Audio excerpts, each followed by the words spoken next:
What's going on, guys? PepperBelly here, bringing you some PlanetSide 2 for the first time, not the only time. I can definitely guarantee you that. I was originally planning on not even making videos for this game, but this game is just way too goddamn awesome to not show. And I'm actually recording it with the in-game recording feature that the game supports. They also supports in-game streaming, so you don't have to use like XSplit or other stuff. So I will probably be streaming this game at one point whenever things start to kick up, because as you can see, which you probably can't see at all. I don't know how you would see that, but I'm going to tell you because that's how you're going to know. I joined an outfit recently, and I pretty much joined an outfit maybe like 10 minutes before this, and then this is us rolling out in our outfit. We got a nice galaxy. I'm not sure if it's the leader of our outfit that's flying it right now or someone who's very important because he seems to be doing a lot of the recruiting. And he's actually flying the galaxy right now. We got air escort, and we're going to go in and pretty much obliterate the shit out of things. So you're going to see some fancy flying because I'm not too shabby of a pilot, but I'm not the best either. And in case you're wondering, I am flying with a mouse and keyboard. I have tried my Xbox 360 controller. I haven't tried a joystick. I was very close to setting it up until I realized that I was able to get my 360 controller configured for it, and I tried that instead.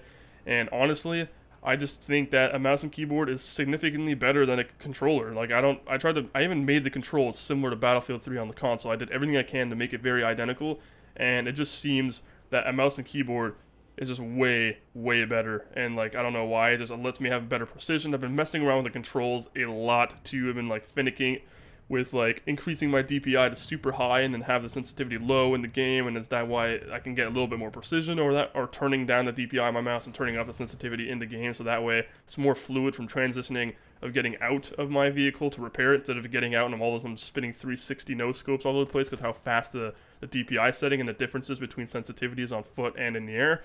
So I was just messing with that for so long. Still haven't really figured out what I prefer, because sometimes it seems that when I turn to the sensitivity, it just lets me kill shit significantly easier. It makes it turning and doing like dogfights much easier. Look at this close call. My god, I thought I was like goner there for sure. And here I'm like, oh, I'm safe, that's cool, you know, and then some guy's gonna bump me in the ass very soon. I don't know what's gonna happen. Right about... Nah, there it is. And he just smacks me in the buttocks, and I'm like, you know what, screw this, I'm not gonna fly near you guys are dangerous. You're gonna kill me by smashing into me.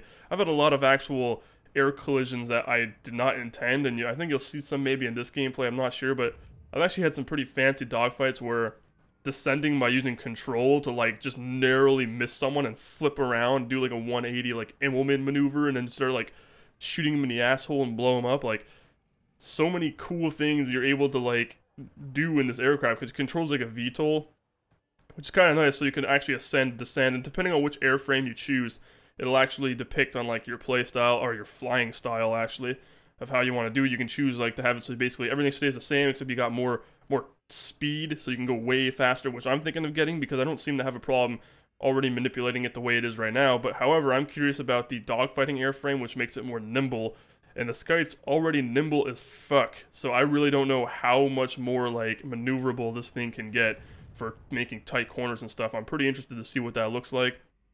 Then there's the more of a hover kind of airframe, which gives it so you're more of a VTOL, you control more like a helicopter. It makes it easier to hover and engage ground targets. Instead of doing strafing runs, you can actually hover there and fire a volley of rockets at things. Thing is, though, it kind of makes you more prone to dying, so, because you're hovering, right? And they can already shoot you pretty damn easily while you're flying and pulling off barrel rolls and all kinds of moves. And I don't know, it's pretty great. I'm actually pretty much a pilot now. When I first started out, I was really overwhelmed. Now, I originally got into this during the beta, and I haven't even played... I jumped in the beta maybe once because I saw, like, one of Total Biscuit's videos, like, PlanetSide 2, and I was like, that looks kind of interesting. I've heard of PlanetSide 1 a long ass time ago, never got into it. Let's try PlanetSide 2. The game looks great too. Signed up for the beta a while ago, actually, even before I've even seen anything for it, because I got like emails and stuff to try it out. So I tried it, and then it took a while for them to actually invite me, but I finally got the invite, and then I started playing it, and I was like, all right, I'm very confused. I don't know what the hell I'm doing. It was fun though, and bye. So all I remember doing back then was playing as a sniper, as an infiltrator, and I was pretty much just on this massive base, not knowing what the hell I'm supposed to do. And I was just trying to snipe guys, and I managed to kill like maybe 10 people, and I was like, alright, I'm done with this because I don't know what I'm doing, and I want to play something else. Chivalry, Medieval Warfare primarily, because that's the time that Chivalry came out, and that's where I was putting most of my time. And look at this guy. He bails out, thinking he's going to live, I hate that so much whenever you're about to kill someone, they bail out. But no, I'm going to shoot him on the ground because this guy's just an asshole because he bailed. You know, no, you're not going to survive. There's no way you're going home tonight to see your family. You're going to die. So yeah. See, I love how you can actually do stuff like that because if they're playing as an infiltrator, they can bail and they can actually use their jetpack as kind of like some kind of parachute.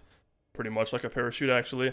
Whereas if you're playing other characters or other classes, I mean, you're going to be jumping out and you're going to be like, oh shit, I got nothing to like support me on my way down. Unless you're really close to the ground, you might survive it. If not, goodbye, or hello crippledness and broken legs and death in general, actually. You're pretty much screwed.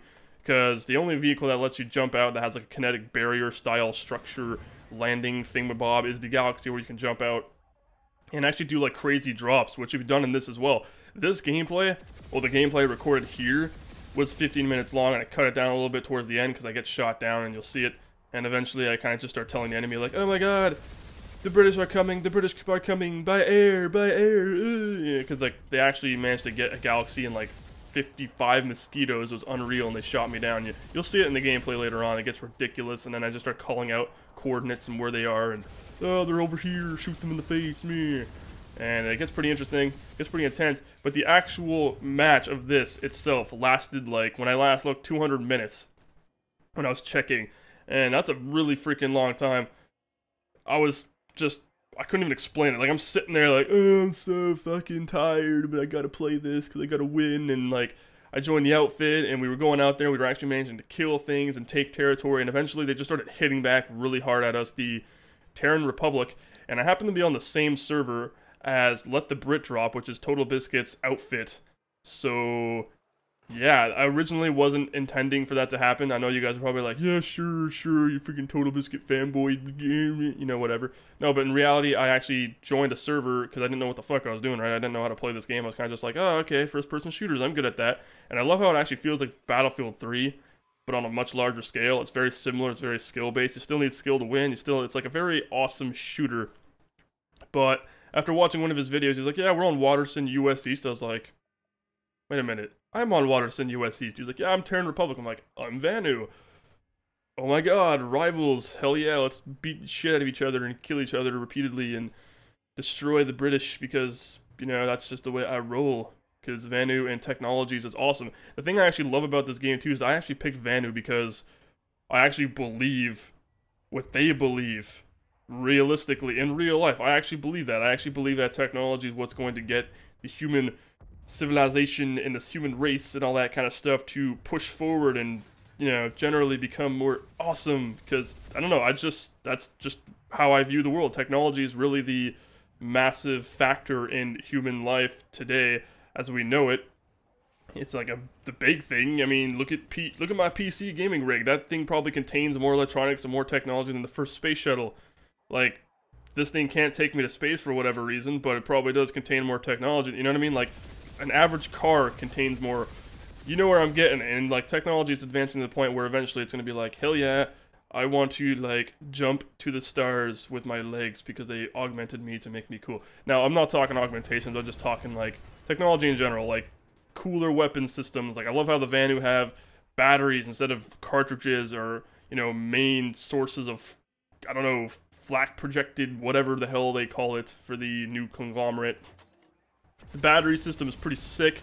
The fact that they have virtually no bullet drop, which is kind of bullshit, because I was sniping with the V10, which I purchased, and I'm going to tell you right now, it's totally possible to... Oh, look at this shit. I butchered this landing so bad. Pull, like, a Master Chief at the end of Halo Combat Evolved. Only, I don't live, I die, because... And Cortana isn't with me to be like, you did that on purpose. But yeah, anyway, the V10 sniper rifle... The thing I noticed about it is that there is bullet drop at extreme ranges. Now, I remember seeing some chart that's telling you, like, the difference between the Vanu and the new conglomerate and the Terran Republic. Like, all the different, you know, technology and weapon-wise type stuff. And it was saying that the Vanu pretty much have no bullet drop, but damage dissipates over distances when you're firing, like, through the projectile. So when you fire a projectile, the more distance it goes, pretty much the less damage it'll inflict. Now, I actually really hate that. I'm like, well, I'd rather have a weapon that can deal the same... I can easily compensate for bullet drop. Bullet drop is not a problem. I find I'm a better shot when there is bullet drop, which sounds kind of stupid, but it's easy. I know, it's true. I'm just way better at firing at moving targets in longer ranges when there is bullet drop, because for some reason, my brain's just tuned for that, because I'm so used to it in video games, and have actual lethal damage, where here I'm like firing a V10 from like a kilometer away and I hit a guy and it does like, it's like a freaking scratch. It barely does any damage to him, and there still was bullet drop at that range, which is ridiculous. But I mean, I feel like I'm getting the short end of the stick when sniper rifles, but it is an insta-kill headshot, which is nice when you can pull it off. At certain distances, there is no bullet drop. I think the bullet drop is really, like, you have to fire, like, way the fuck out into the abyss for the projectile to actually start dropping.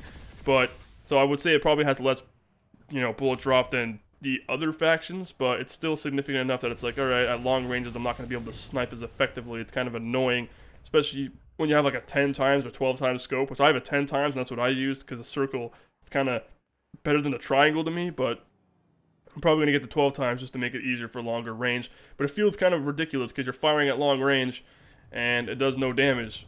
What the fuck's the point of having a sniper rifle that's not going to fire at long range and deal sufficient damage? It just doesn't make any sense.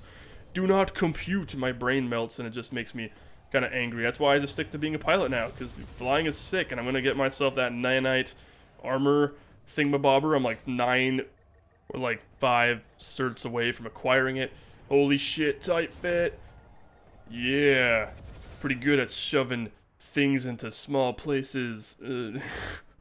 Anyway, I will definitely be bringing some more PlanetSide 2 videos as my gameplay and awesome videos accumulate on my hard drive, and hopefully with my outfit I can get some pretty sufficient gameplay of really cool stuff, possibly taking down Total Biscuit and his Red Coat army, which would be kind of sweet. Anyway, I hope you guys enjoyed the video. Please remember to rate the video, comment the video, and subscribe if you want to see more in the future. Take care, guys.